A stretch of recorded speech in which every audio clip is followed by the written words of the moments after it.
खुलुमबाय। गोजोन फुंबिलिनि गासैबो बड'लेण्ड बुब्लिनि अनसायगिरिफोरखौ बरायग्रोबाय। दिनै 12 जानुवारि बृहस्पतिबारनि फानजामुथिखौ फरायथिनो लादों आं किलिकाम ब्रह्मआ। फानजामुथिनि गिबियाव दं मेष राशि। नखराव हेंथा हेंसि जागोन, सोमोन्दो गावस्रालायगोन, दुखु दाहानि गेजेरजों समखौ बारहोनांगोन। वृष राशि। नखराव गोजोन गैयै थासारि जागोन, नखरनि गोजोन सुखुआ गोमागोन, दुखुजों बायदिसिना सानफ्लांगोन। मिथुन राशि। मोजां सान, गुबुननिफ्राय मदद मोनगोन, लोगोनि मदद मोननायाव गोसोआ हाजासे गोजोननाय लागोन। कर्कट राशि। गोसोआव गिनाय सोमजिगोन, गिनाय गोसोखौ लानानै सान्थि गैयै जागोन, गिनाय मेवनायजों जेरावबो जाफुंसारनाय नङा।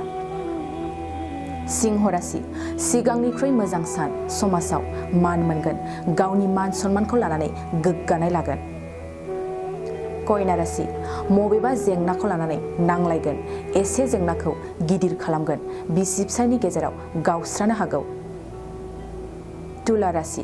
गोसोआव मानिबा खुसिजों रंजागोन, रंजानायजों गोसोखौ गोजोन मोनगोन, नखराव मोजां खौरां फैगोन। वृश्चिक राशि। गोसोनि साननाय हनाया जाफुंगोन, मिजिंथिनाय बायदि खामानिखौ मावफुंनो हागोन, समजों दावगालांफागोन।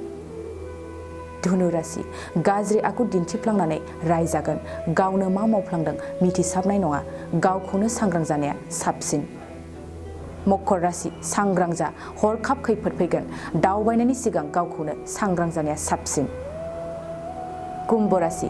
मावफुंनो हानाय खामानिखौ लानानै गोजोन सान्थि मोनगोन, दिनैनि साना नोंथांनि महर मोखाङा मिनिस्लु जागोन। मीन राशि।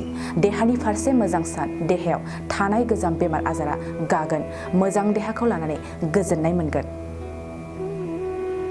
दिनै सानसेनि राशि फरायथिनायाबो एसेनोसै। आसा खालामो नोंथांनि दिनैनि साना मोजाङै मोजां थांगोन, बेखौ बड'लेण्ड बुब्लि नखरनिफ्राय मिजिंथिबाय। गोजोन्थों। मोनसे गोजोनथाव खौरां। 2023नि असमि मागो दमासि मेलाखौ खुंफुंनो बे समाव साखाफारा। क'क्राझारनि थिथागुरि इरागदाव कमिटिनि हलाव फैगौ 10 निफ्राय 12 जानुवारिसिम खुंगोन असमि मागो दमासि मेलाखौ। आसाम सरकारनि पन्चायत आरो गामियारि जौगाथाय बिफाननि सिङाव क'क्राझार जिल्ला खुंथाय, डिस्ट्रिक्ट मिशन मेनेजमेन्ट इउनिट आरो आसाम स्टेट रुरेल लाइभलिहुड मिशननि बानजायनायाव असमि मागो दमासि मेलाखौ गाब गोनाङै खुंगोन। बे मेलायाव गुबुन गुबुन मुवा बेसाद आरो मागो दमासिनि जाग्रा आदारफोरखौ दिन्थिफुंनायजों लोगोसे मोसानाय बादायलायनायफ्राबो थाजोबगोन। लोगोसेनो असमि मागो दमासिनि मेलायाव बयखौबो बाहागो लानो खावलायहरदों।